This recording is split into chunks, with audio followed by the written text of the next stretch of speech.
सत साहिब। जय जय सतगुरु मेरे की,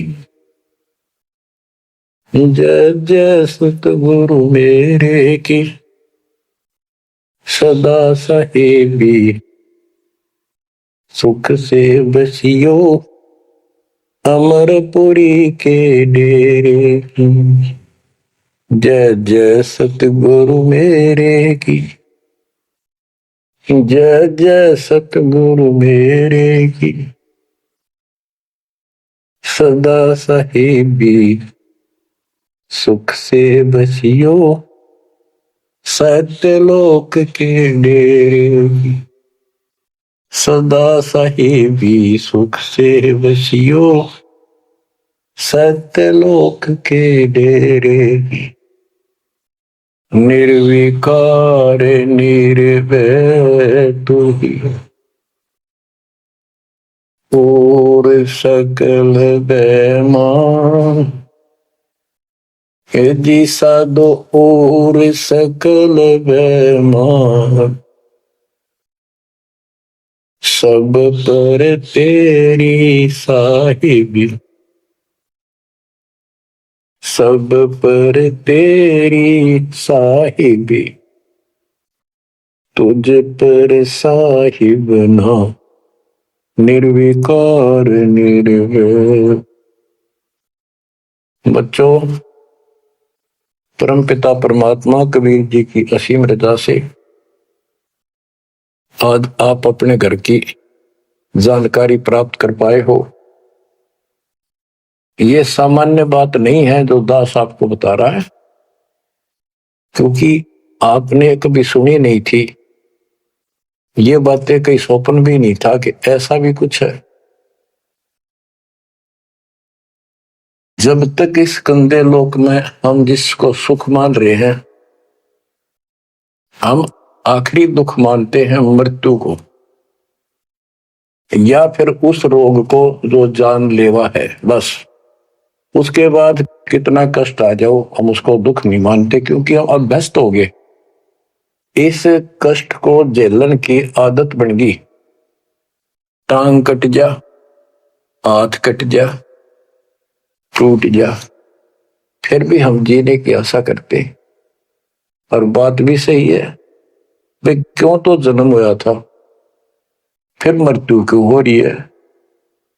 हम और सब कष्ट को स्वीकार करने के तैयार हैं, लेकिन मौत अच्छी ना लगती। हाँ, मौत को जब सरेंडर करते, मौत के लिए जब कति महादुखी हो जा, शरीर कति नष्ट हो, न हो, कंडम हो जा, उठा जाना बैठा जा, सांस भी साबित ना हो, हम स्वयं जब मानते हैं ये भगवान इसका अच्छा तो मर जावा, वो तो है ही, मरना तो है ही, मरे भीगा, लेकिन मरने के बाद कौन सा सुख होगा। फिर कुत्ता बन गया, गधा बन के कीड़े पड़ गए, वहां कौन संभालेगा। तो ये अभी हमें ये ज्ञान था नहीं, ये ऐसी दुर्गति हो क्यों रही। आपको दास बार बार बताता है, मनुष्य जीवन उन्हीं को मिलता है जो बहुत ही पुण्यकर्मी होते हैं। पिछले जन्म उनके जबरदस्त होते हैं। ये अलग बात है, किसी के ज्यादा होते हैं अच्छे कर्म, किसी के कम होते हैं, पर बढ़िया कर्मों वाले ही मनुष्य जीवन प्राप्त करते हैं। और मनुष्य शरीर में उनको सुविधाएं भगवान देता है जो एक मानव को मिलती है।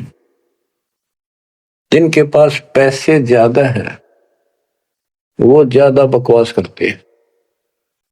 कार ले ले, कोठी बन गई, और भी कोई 10-5 प्लाट खरीद ले, यानी भक्ति की तरफ नहीं जा सकते बाबा।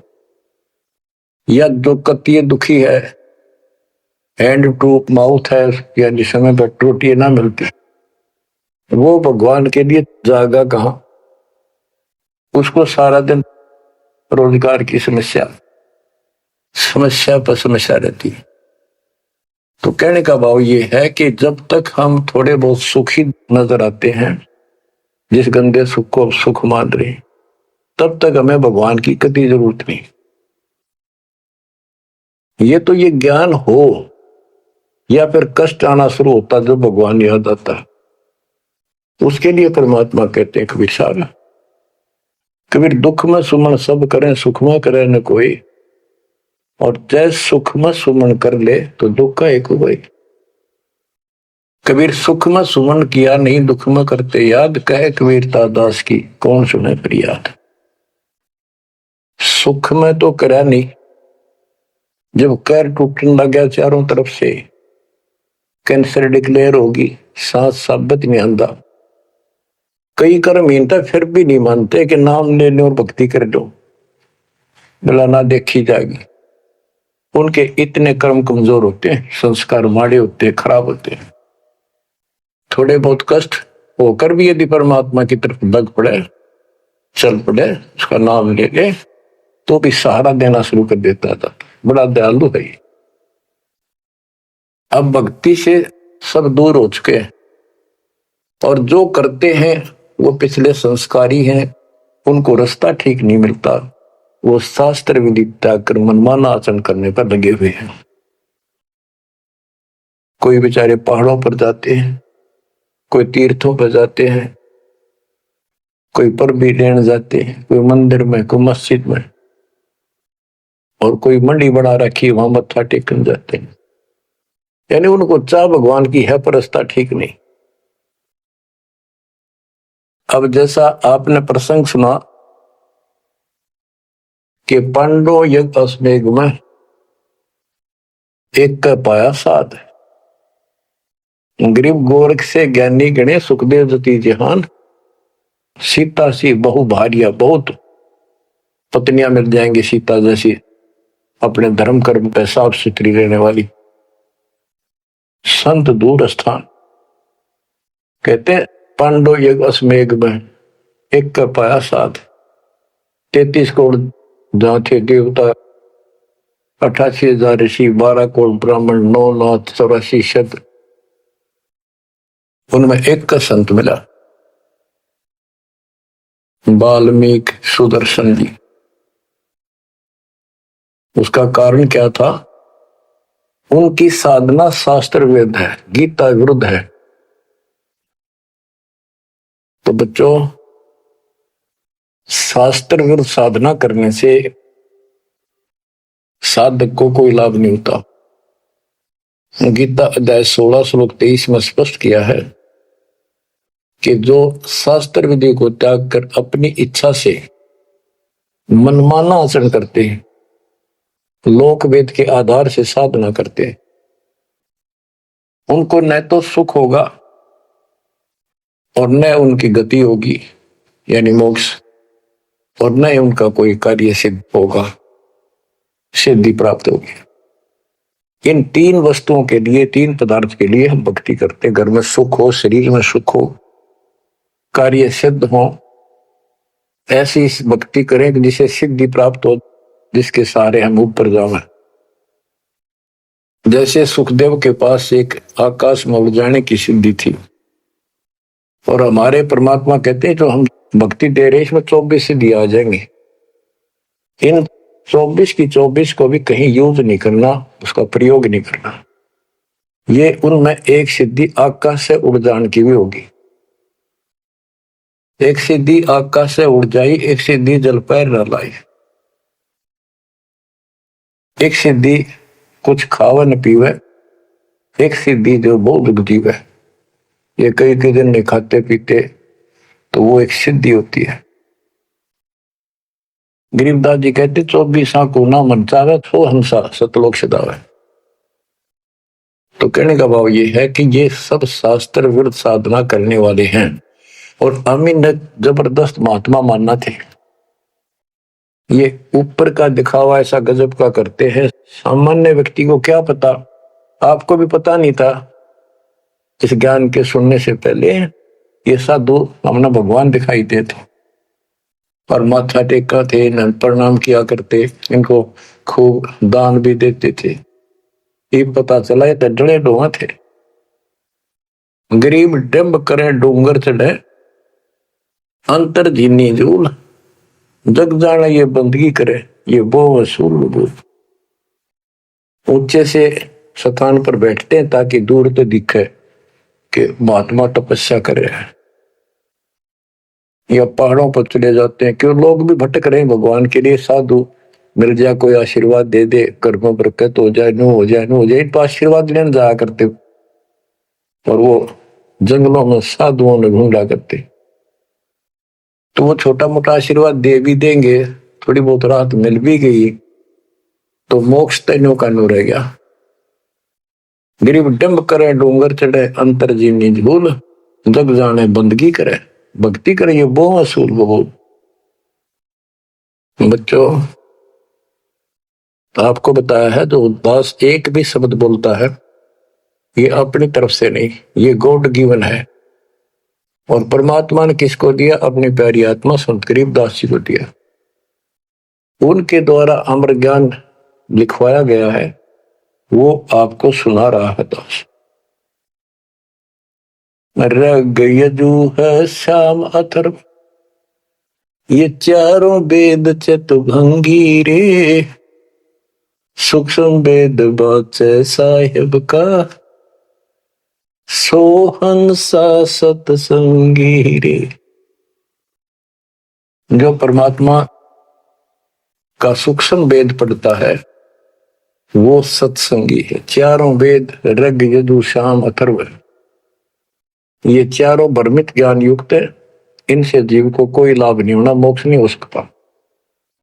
तो दास आपको ये सूक्ष्म वेद सुना रहा है। अब कुछ वाणी सुनाऊंगा। ये माया का ग्रंथ है। एक बाल्मीकि नीचे कुल साधु, जिन संघ पंचायन पूरे न दू। एक बाल्मीकि जाति का, जिसको तुम नीचे कुल को मानते थे, वो था साधु, जिसने वो पंचायन संघ बजा दिया। और गिनो माया के पुता, ब्रह्म जोगनी सब ही टूटा। ये बाकी ये माया के पुजारी, इनके पास यथार्थ भक्ति नहीं थी। चंद सूर के तक साई, जिनके आगे ये बड़े गदाई। नूरी दीपक धरे चिरागा, काल करंजन को उठ लग गया। नूरी अंग विनस है भाई, माटी के किस गिनती भाई। कि ये ब्रह्मा विष्णु महेश्वर का नूरी शरीर है, हल्का सा नूर का। इन देवताओं का नूरी शरीर है, ये नकली नूर है, असली नूरी शरीर सतलोक में है। काल ने दुर्गा के माध्यम से यहाँ उस सतलोक वाली सारी डुप्लीकेट वस्तु बनवा रखी है। कति नो किनो मिलते जुलते स्त्री पुरुष ऐसे ही है, लेकिन वहां ओरिजिनल शरीर है, बिल्कुल अविनाशी शरीर है। यहाँ कहते ब्रह्मा विष्णु महेश के नूरी शरीर है। ये नूरी अंग विनसय है भाई, माटी के किस गिनती भाई। जब ये ब्रह्मा विष्णु महेश जैसे मरेंगे तो ये मिट्टी के जो हमारे हैं, तुम्हारे मनुष्य के, ये कौन से खाते में है कि तुम ना मरोगे। और फिर क्या कहते हैं, ऐसे भरम ना भूलो लोई, इनकी ओट न उभरा कोई।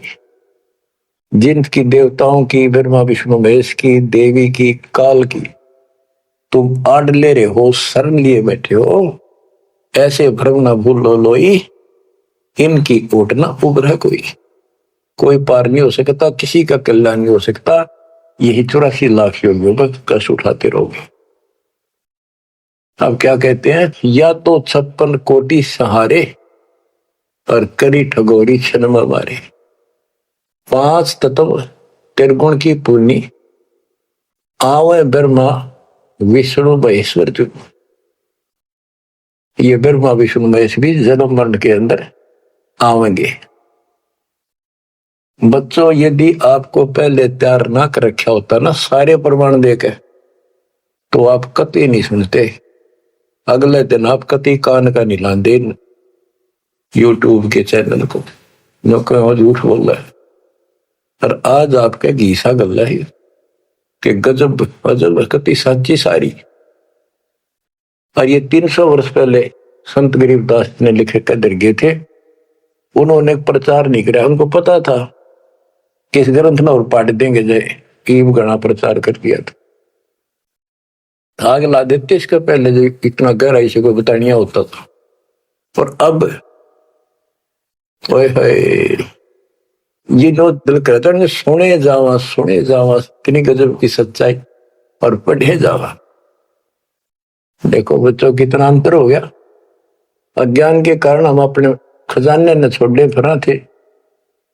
चारों युग में संत पुकारे को कहा हम हेल रे, हीरे माणिक मोती बरसे ये चुगता ढेल रे। हम डले इकट्ठे करा थे डले कंकर शास्त्र विरुद्ध साधना करके। और ये हीरे माणिक मोती है ये है वह सच्चाई रूपी हीरे मोती ये वर्षन लायक रहे और सच्ची भक्ति।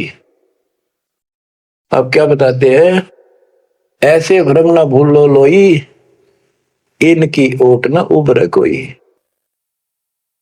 बच्चों बहुत बार समझा लिया आपको, कभी आंख नहीं खुलने देता। यू काल केवल सतगुरु शरण में आने से इस काल का प्रभाव हट जाता है कुछ समय के लिए।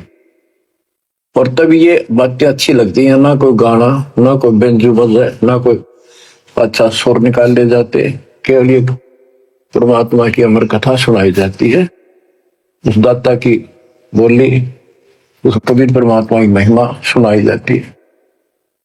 और धीरे धीरे जब पाप कम होते चले जाते हैं, यह इतनी अच्छी लगती है। वो गाने सुना करते बकवादी एक अन्य के लगते इनके सामने, तो पाप कर्म जितने कटते चले जाएंगे इतने ही आत्मा का आहार इसे अच्छा लगने लग जाएगा। तो ये बहुत सी घटनाएं सारे घट रही हैं, पर एक आधा सुनाने से सभी समझ में आ जाती है। एक व्यक्ति को अधर्म मार गया, पैरालिसिस होगा, और उसके 4 एकड़ जमीन थी, उन्हें 16 एकड़ बढ़ा दी। सारी जिंदगी मेहनत करी खूब कंजूसी के साथ। भगवान को जाने कौन था, कोई सुनता ही नहीं भगवान के बारे में। उसको 4 लड़के हो गए, चारों की शादी कर दी, चारों अलग अलग हो गए, उसको पैरालिसिस हो गया। अब उसको कोई नहीं उठा उन 4 में था, और बच्चे उसके पास से निकल जा।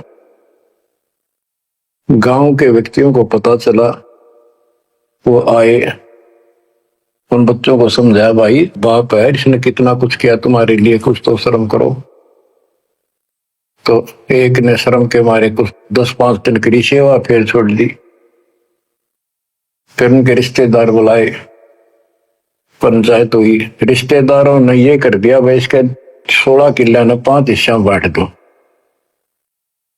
तो 3 एकड़ जमीन तो इसका है, इसको दो, 3 किले इसके छोड़ दो, और 2 इसकी सेवा करेगा वो लो। तो छोटे वाले की पत्नी बोली जी हम ले लेंगे, हम संभालेंगे। वो लालच में वो बला ले ली, बला हो जाती है ये कर्महीन इंसान, और 1 महीने पाछे फिर छोड़ दी। फिर गांव के व्यक्ति आए, मेरा भाई क्यों नहीं संभालते तुम? वो बोलिए किले भी ले लो, मारो बस का कोई सबके बीच। तो गांव के लोगों ने एक नौकर किया, 3 एकड़ जमीन में से उसका जो खर्चा वर्ता उसको ध्यान लगे। तो जब वो पंचायत हो रही थी, बताओ था एक आदमी, और हमने देखा कई जगह ऐसी घटना घटी। तो जब वो पंचायत में आ रहे थे, रिश्तेदार आ रहे थे, वो खाट में पड़ा नाड़ हल्ला, और पोता आ गया उसका। उस पोता ने इतनी दूर खड़ा था, वो 5-7 फुट नो करा नाड़ का नहीं, अकबर आजा लाट कर भाई नो नाड़ लर्ज के नो दिखा कर मैं इससे प्यार करना चाहता हूँ, और वो दूर बात। तो वहां बैठे उपस्थित व्यक्ति बोले, इन बेटा ने तो कर दी इतनी छोटी मालस, इन पोते ही कसर रह रही है, ये करेंगे। तो यहाँ अध्यात्म ज्ञान आता है, जो काम करने का था कर्महीन ने वो तो करया को नहीं, जिसका दुख भी टला हो, बेटा बेटी पुत्र वो दूर सब अच्छा लगा हो। तो बच्चों यू काम करने का है या सबके साथ बढ़ जाएगी जाए भगवान की शरण में नहीं रहता। तीन बातों को देखकर दास को और अधिक दृढ़ता लगी और भगवान के प्रति तड़फने लग गया। ये सचमुच तो पहले देखा है सब पता, और भी सामान्य बातें देखी ना, बीमार हो तो भी माता पिता बैठे बैठे देखे ना, और वस्तु के लिए पुकारे जा, कोई सुनने में तैयार नहीं था। कबीर साहब कहते बूढ़ा होकर पड़े खाट में सोने बचन खारे, कड़वी बात सुना करेगा, और कुत्ते ताउन का भी सुख कोई नहीं, छाती फूकड़ आ रही। पुत्र वधु कह के गई बूढ़ा बुढ़िया ने के ध्यान रखियो को कुत्ता बिल्ली ना बढ़ जाए अंदर। वो ध्यान रखे तुम्हें दिखे कुछ ना दिखे, और दोस्त आंख लगी, कुत्ता बढ़कर उसकी लस्सी दूसरी गिरा गया। वह पानी लेकर आई तो बोला कह तारा इतना भी सुख कौन, तो कुत्ता ने रोक दो, छाती फूक दी तुमने मेरी। तो परमात्मा कह दे फिर ये एक वचन सुनोगे तुम, ये कथा सुनने को मिलेगी अमर कथा तुम्हारे को, जो काम करने का वो कर लो, भक्ति करो, और फिर देख घर में भी सुख, शरीर में भी सुख, और सारे बच्चे भी भक्ति मार्ग पर लग जाएंगे। बच्चे सत्संग में जाएंगे, उनके मन दया पैदा होगी, भगवान का डर होगा, उनको अपने कर्तव्य का ज्ञान होगा कि माता पिता की भी सेवा करनी चाहिए। तो बच्चों परमात्मा की आपके ऊपर असीम रजा है, आपको पूर्ण परमात्मा की भक्ति मिली, पूरा सतगुरु मिला, आपको मोक्ष दे दाता सच्चाई।